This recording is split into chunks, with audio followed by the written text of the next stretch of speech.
We hold these truths to be self-evident, that all men are created equal, that they are endowed by their Creator with certain inalienable rights, that among these are life, liberty, and the pursuit of happiness.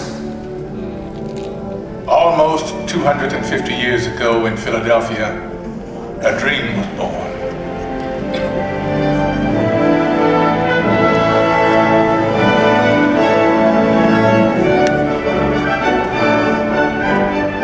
In a time of emperors and kings, it was an astounding revolutionary dream that we, the people, should choose our own leaders, that they should be one of us.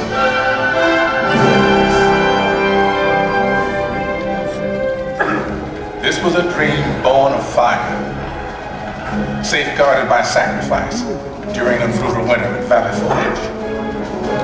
Yet it was a dream that was almost over before it had truly begun.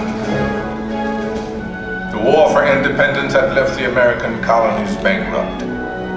Leaders argued, unpaid troops rebelled, and some even cried out for a return to monarchy and for General George Washington to be crowned King of America. But the man who had led an army of farmers to victory over the mighty British Empire made it clear that the only title he desired was citizen of the United States of America. I am at a loss to conceive what part of my conduct could have given encouragement to an idea which to me seems the greatest mischief that can befall our country. If you have any regard for yourself, banish these thoughts from your mind. But when the new nation finally adopted its constitution, and it came time to elect its first president, there were no doubts about who that president should be. Only he had such doubts.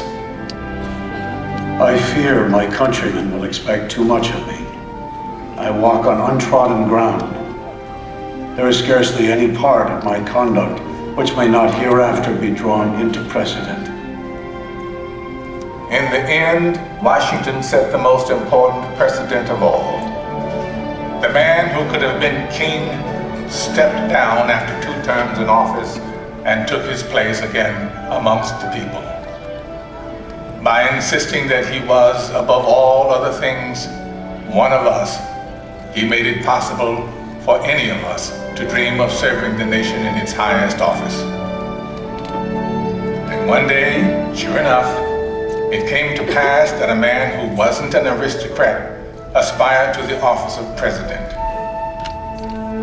Andrew Jackson was a battle-forged frontiersman, and according to his predecessor, President John Quincy Adams, a barbarian who cannot write a sentence of grammar and can hardly spell his own name. To which Jackson merely replied, "It's a damn poor mind indeed that can't think of at least 2 ways to spell a word." He may have lacked a formal education, but he was tough and brilliant. Just the ticket for a new nation of Americans struggling to turn a dream into an enduring reality. They swept Jackson into office by a landslide, and then descended on his inauguration, determined to shake his hand in person. Why, 20,000 country people shoved to get in the door, track their muddy boots across the carpet.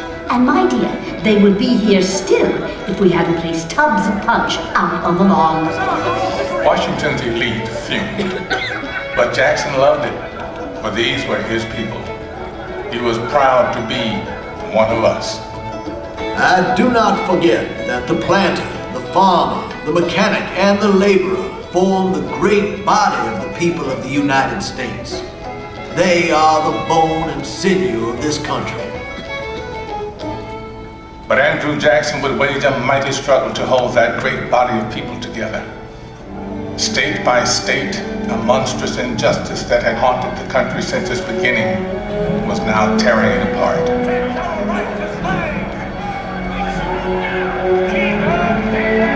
As civil war threatened, we searched deep in our heartland for a leader equal to the ordeal ahead.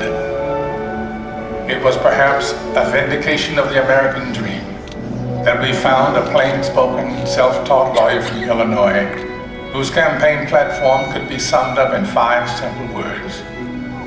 All men are created equal. I say this government cannot endure, permanently half slave and half free. A house divided against itself cannot stand. Abraham Lincoln's words touched the hearts of reasonable men.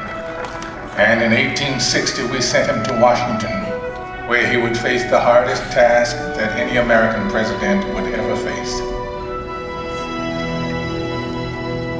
I know there is a God, and that he hates injustice and slavery. I see the storm coming. I know his hand is in it. If he has a place, work for me. And I think he has. I believe I'm ready. I am nothing. But truth is everything. And with God's help, I shall not fail.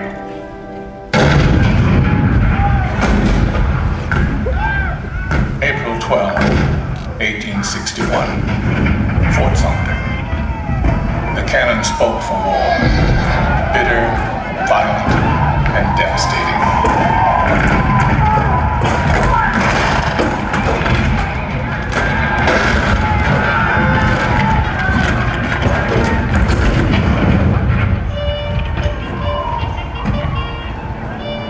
The blood of 500,000 Americans was shed in the dark days of our Civil War. But as the sun rose on a cold November day in 1863, thousands of Americans gathered on the battlefield in Gettysburg to hear President Abraham Lincoln give meaning to our sacrifice.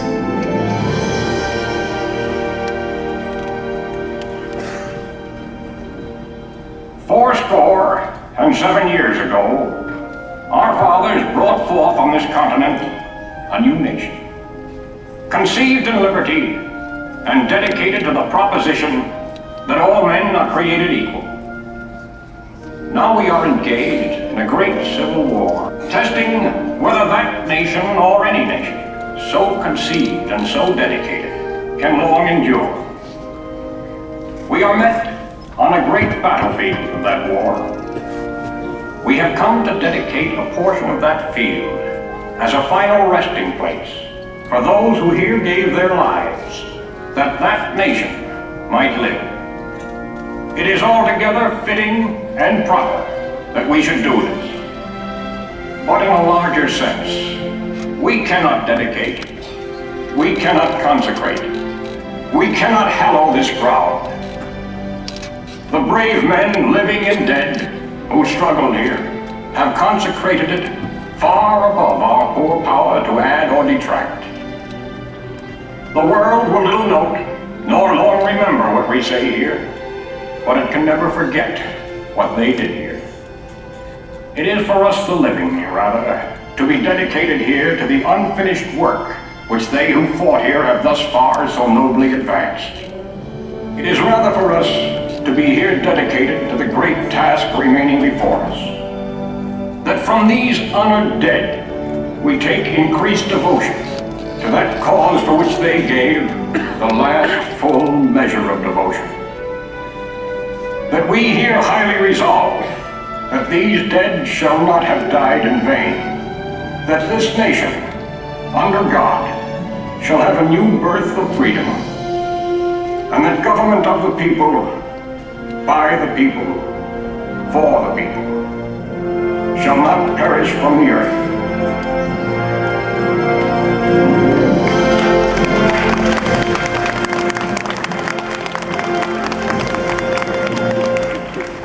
This nation did have a new birth of freedom. And as our frontiers pushed west, we looked for new leaders that embodied our bold and new spirit. Leaders like Theodore Roosevelt, born to wealth and privilege, but imbued with the spirit of the American frontier. He rode with cowboys and led his rough riders up San Juan Hill during the people to change the world. Let the word go forth from this time and place to friend and foe alike that the torch has been passed to a new generation of Americans. John F. Kennedy's stirring words ushered in a historic decade of civic activism in which ordinary Americans struggled to right old wrongs and chart new frontiers of possibility. It has always been the role of presidents to remind us of our roots, to call us to the future. In their best moments, they speak words that are already there in our hearts, especially in times of tragedy. All I have, I would have given gladly not to be standing here today.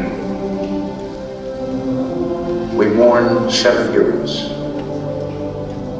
We mourn their loss as a nation together. You have lost too much, but you have certainly not lost America. For we will stand with you.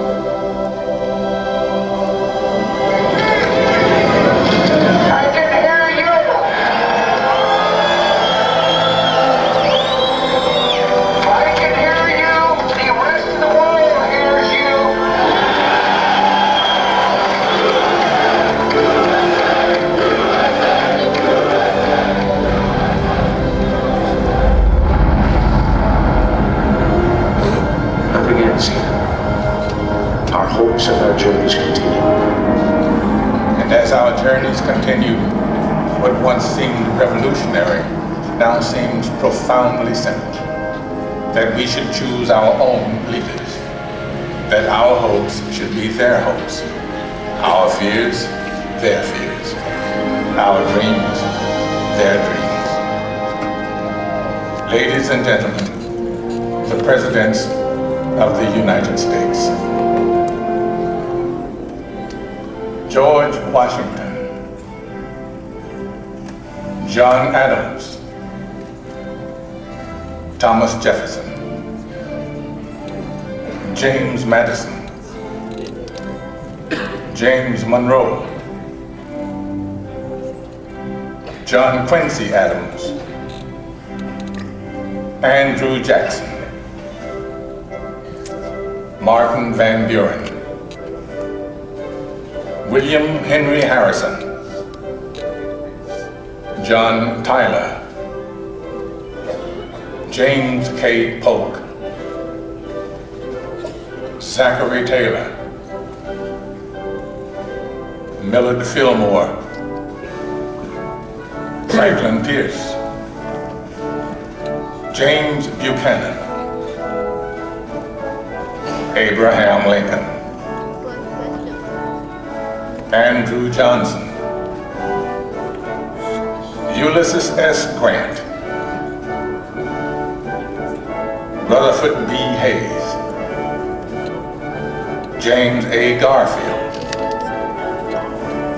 Chester A. Arthur, Grover Cleveland, Benjamin Harrison, William McKinley, Theodore Roosevelt, William Howard Taft, Woodrow Wilson, Warren G. Harding, Calvin Coolidge,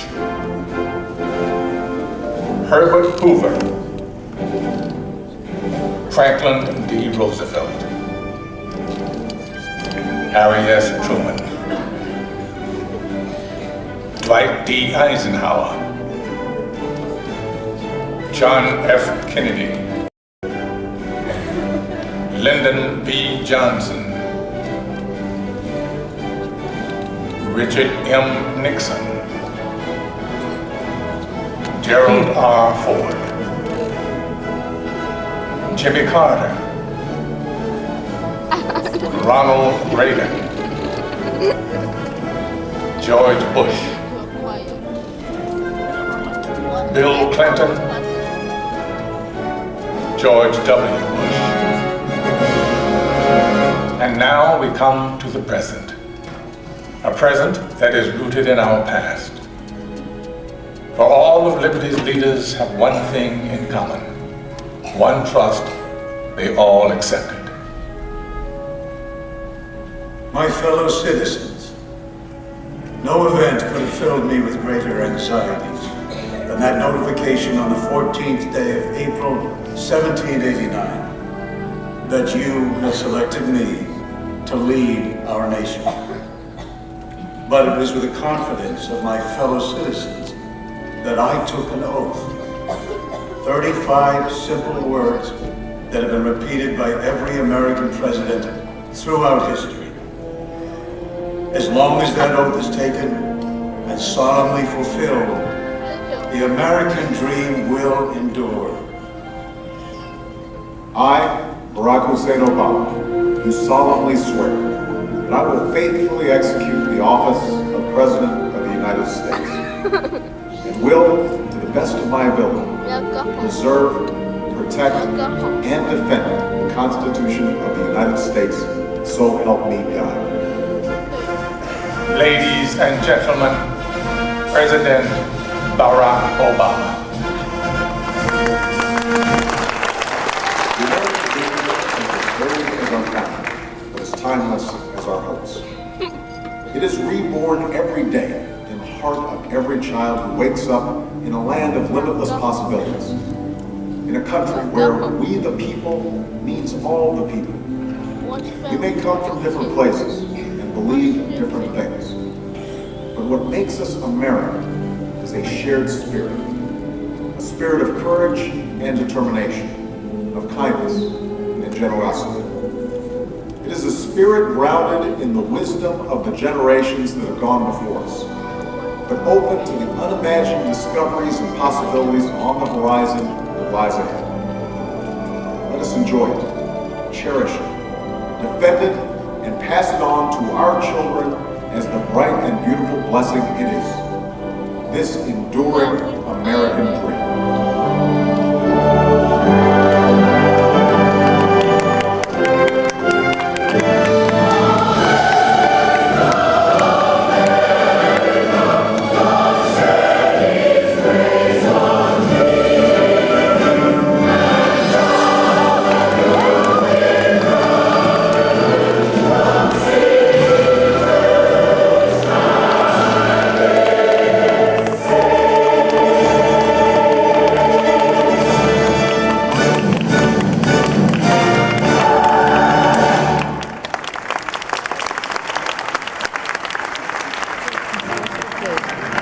Ladies and gentlemen, this concludes our performance.